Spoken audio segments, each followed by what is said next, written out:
Tonight, I do not address you as a cold academic buried in volumes and abstract concepts.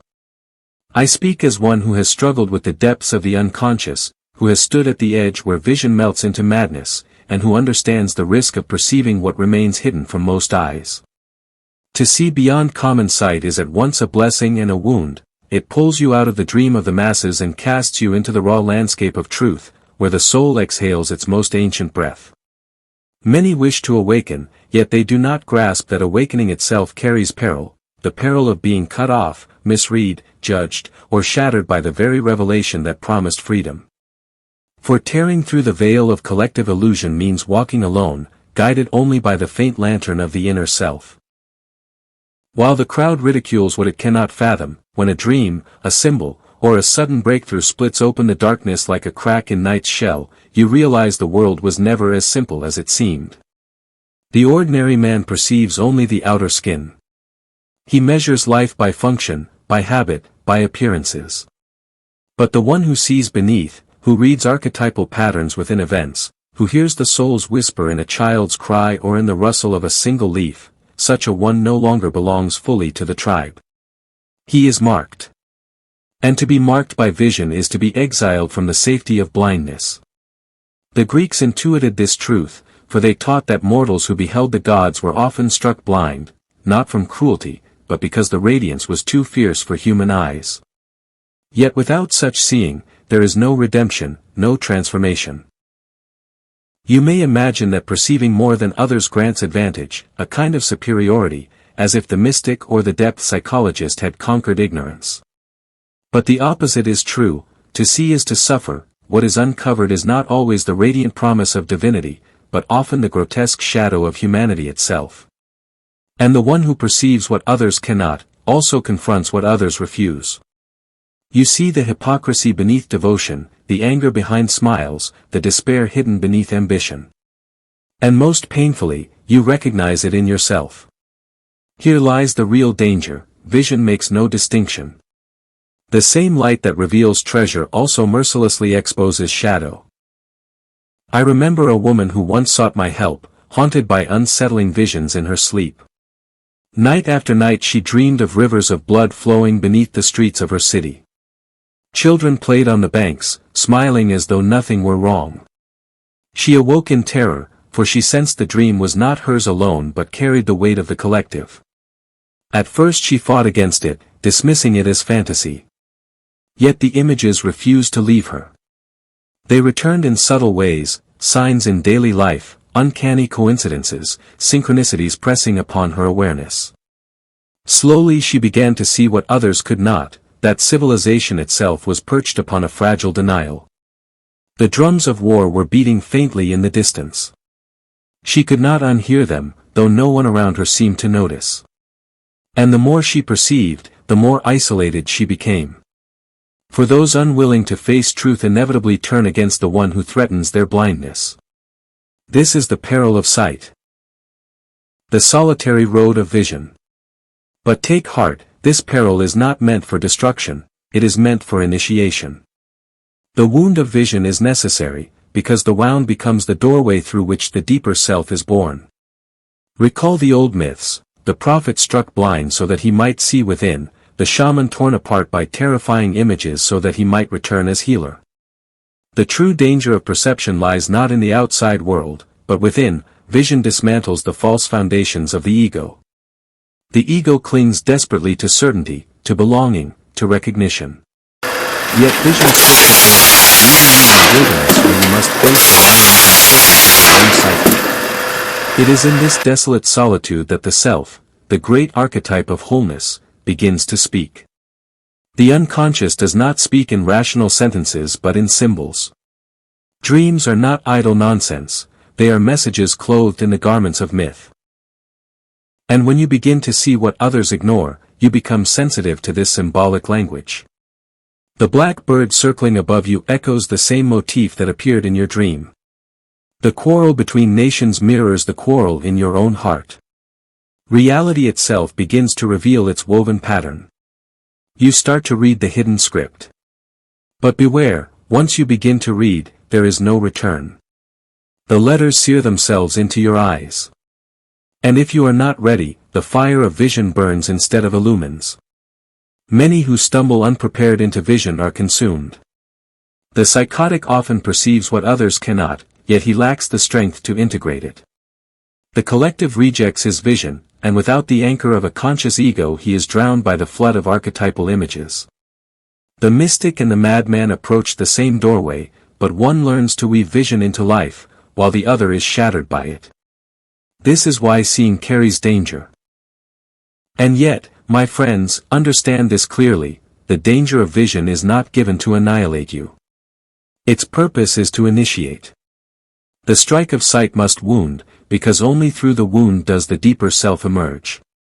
Look to the ancient stories, the seer blinded so that his gaze might turn inward, the shaman dismembered by dream images so that he might be reborn as healer.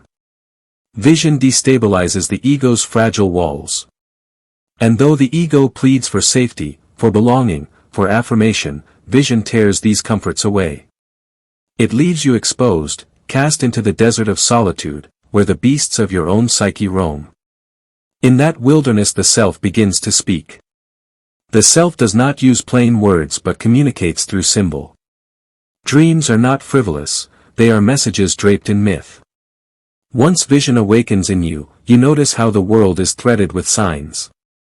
The crow circling above echoes the same motif from last night's dream. The quarrel between nations reflects the battle in your own heart. Slowly, reality reveals itself as woven with archetypal strands, a text written beneath appearances. You learn to read this hidden language. But be warned, once you start reading, you cannot unlearn it. The symbols burn themselves into your sight. And if you lack preparation, the blaze of vision scorches instead of enlightens. This is why vision is perilous. Many stumble into it without strength to carry what is shown. The psychotic often perceives realities beyond the ordinary, but without the anchor of a stable ego, he is swallowed by archetypal floods. His insights are rejected by the collective, leaving him adrift. The mystic and the madman both approach the same threshold, the same doorway into the depths. Yet the difference lies in what follows. The mystic returns and learns to weave the vision into life, while the madman is torn apart. This is why seeing is never simple. It demands the strength to bear and the courage to integrate. Without this, one remains an exile forever, wandering through the wilderness of symbols, unmoored, unable to ground what has been seen. So I tell you, if your eyes have begun to open, do not surrender to despair. Though you may feel abandoned, you are not truly alone. Humanity has always depended upon those rare souls who glimpse beyond the veil, prophets, poets, mystics, depth psychologists. They have carried the heavy load of vision on behalf of the collective. Yet remember this, the collective always resists. Visionary strange, but history shows us that the seeds of transformation are always planted by those who endure rejection. The alchemist is mocked until his crucible yields gold. So it is with the one who beholds the self. The self whispers through symbols, and those symbols demand sacrifice. To see requires surrender. You must abandon the false safety of blindness. You must relinquish the illusion that the world is simple, predictable, and entirely within control. Once vision takes hold, you are forced into the realm of paradox, where shadow and light intertwine, where good and evil are not divided neatly but complement one another, where the soul demands wholeness, not certainty. This is the true cost of sight. Others cannot is to release comforting illusions, to accept that the soul's call is deeper than convenience. To see is to give up the shallow security of ignorance, and to carry instead the burden, and the promise, of awakening. Keep in mind, the unconscious is immeasurable. It stretches far beyond what the rational mind can grasp. Within it dwell gods and demons, archetypes of death and rebirth, patterns older than civilization itself. When these powers rise into awareness, they arrive clothed in images, dreams, visions, synchronicities. They carry both danger and possibility. To ignore them is perilous, for what is ignored turns destructive. But to engage with them consciously is to allow transformation. The unconscious does not speak in plain speech, it speaks in myth, in symbol. A dream of a dark sea may be the soul's way of showing that your life is descending into shadow. A vision of a radiant child may be the image of the self being born anew. Such symbols should not be dismissed as fantasies. They are the psyche's language, the alphabet of transformation. To live without listening to them is to live half-blind, cut off from the deeper currents of life. When vision comes, therefore, the task is not to flee it nor to drown in it, but to integrate it. Integration means finding the bridge between symbol and life, between inner vision and outer action. If a dream shows you a burning house, perhaps it is time to recognize what in your life can no longer stand. If you see in vision a flowering tree, perhaps it is time to nurture what is beginning to grow. To integrate is to translate the mythic into the practical, the archetypal into the personal. This is the great work of individuation, to allow the symbols of the unconscious to take root in daily life. It is not enough to see, you must embody. Otherwise you remain suspended in abstraction, speaking only of visions while your life withers untouched. But if you embody the images, if you act upon their message, then vision becomes incarnation. The symbols take form in your choices, in your relationships, in your struggles and achievements. In this way, the unseen becomes visible, the inner becomes outer, and vision turns into life itself. And still, my friends, there is a deeper truth: no one can evade the call of the unconscious forever. You may cling to distraction, hide in endless activity, or numb yourself with noise, but eventually the images break through. They arrive as nightmares, as anxiety that refuses to be silenced, as illness in the body, as despair in the heart. The psyche demands to be heard. What you resist returns with greater force. To meet the unconscious willingly is to walk into the underworld with open eyes. It is terrifying, yes, but also redemptive. For in the very depths where we fear annihilation lies the source of renewal. Myths across cultures echo this truth: Inanna's descent into the underworld, Christ's harrowing of hell, Orpheus journeying to reclaim Eurydice. Always the same pattern: the descent is unavoidable, and within it lies transformation. Do not mistake descent for failure. When life strips you of certainty, when your former identity collapses, when the ground beneath you crumbles. That is the initiation. The ego believes it is dying, and in a sense it is. But what dies is not the whole self, only the consciousness no longer served. In the unconscious, the self begins to stir. The symbols that appear in darkness are not punishments, they are guides. The black serpent, the devouring maw, the endless night, these are not meant to destroy you but to strip away illusion. Only when you endure them without turning back do you find the hidden jewel. For every myth agrees, one must pass through death to reach rebirth, must embrace night to welcome dawn. Thus the descent is the path itself. To flee it is to remain a child forever, clinging to the surface. To accept it is to enter maturity of soul. Remember this: only by going down into Hades does one return carrying the treasure of the soul. Therefore, when the images rise before you, resist the urge to run. Do not label them mere illusions, and do not cling to them as idols. Instead, meet them with reverence. Write them down, paint them, shape them into song, dance, or story.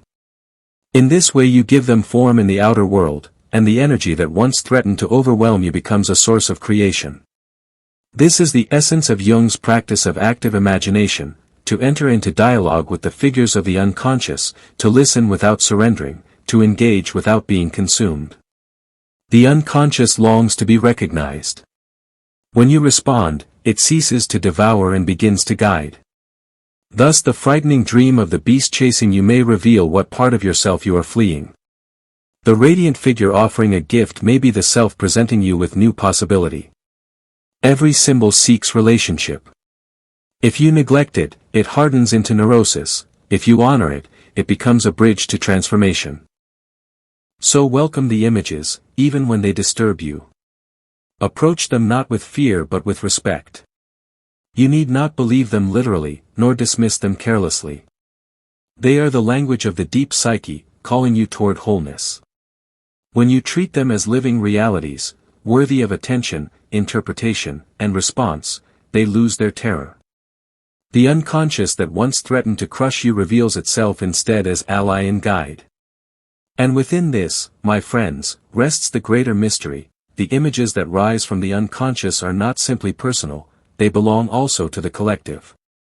In your dream of the flood, you are not merely confronting your own fears, but touching the archetype of destruction and renewal that has echoed through humanity for millennia. In your vision of the divine child, you are not only meeting your private hope, but beholding the symbol of rebirth that speaks to all humankind. Thus, when you engage your own unconscious, you also touch the collective soul. You become a vessel for what humanity itself needs to see. This is why the visionary often feels burdened with truths larger than personal life. The task is immense, but it is also sacred. Through you, the unconscious of the world finds voice. And this is why individuation, the path of becoming whole, is never for oneself alone. It is always also for the community, for the generations yet to come. When you integrate your shadow, you lessen the collective shadow. When you embody the self, you become a living symbol to those around you. Transformation radiates outward. Do not forget, you are more than your wounds, more than the traumas that shaped you, more than the failures that haunt you. These are chapters, not the whole book. The self calls you beyond them, toward a destiny that only you can fulfill. Hear this clearly. You are not what has happened to you. You are what the self is summoning you to become. But keep this in mind, the journey is not short. Individuation is not a single revelation, not one dazzling dream or sudden awakening. It is a lifelong unfolding, a continual dialogue with the unconscious. The self does not reveal itself all at once, for the ego could not bear such force. It comes in fragments, dream by dream, symbol by symbol, trial by trial. Each stage demands patience, humility, and endurance. At times you will feel lost, as though abandoned in a wasteland with no map. At times the visions will terrify you, leaving you uncertain of your own mind. At times you will ache for the comfort of blindness, wishing you could sustain it. Necessary. For only through the repeated death of old certainties does the new life grow strong. The wound of vision will reopen again and again. But each time you endure it consciously, something within you deepens. You learn to carry paradox, joy and sorrow, creation and destruction, love and fear, woven together in the same soul. This is the mark of maturity, not to escape conflict, but to hold it, to live it, until a higher harmony emerges. So the paradox of vision is this: it both harms and heals. It strips away illusions and leaves you raw, yet in that rawness lies the seed of transformation. It wounds the ego, yet it heals the soul. So let me leave you with this, my friends: if you have begun to see, count it not as a curse, but as a summons. The images that come to you, whether in dream, in waking vision, or in the silent pull of synchronicity, are not accidents. They are invitations. They call you to step beyond the small circle of the ego and into the vast mystery of the self. Yes, the way will be difficult. Yes, you will walk often in solitude. Yes, you will carry truths that others may mock or fear. But know this: you do not walk in vain. Each step you take into the depths, each symbol you honor, each shadow you integrate, becomes a light not only for yourself but for those around you. Remember, humanity evolves through the courage of the few who dare to see. The prophets, the mystics, the poets, the healers, these have always been outnumbered, often rejected, sometimes destroyed. Yet their vision becomes the seed of renewal for the generations to come. So it may be with you. Do not ask, why me? Instead ask, what is required of me? For the self does not choose at random. If the images have come to you, it is because you are capable of bearing them. Trust that your suffering is not meaningless.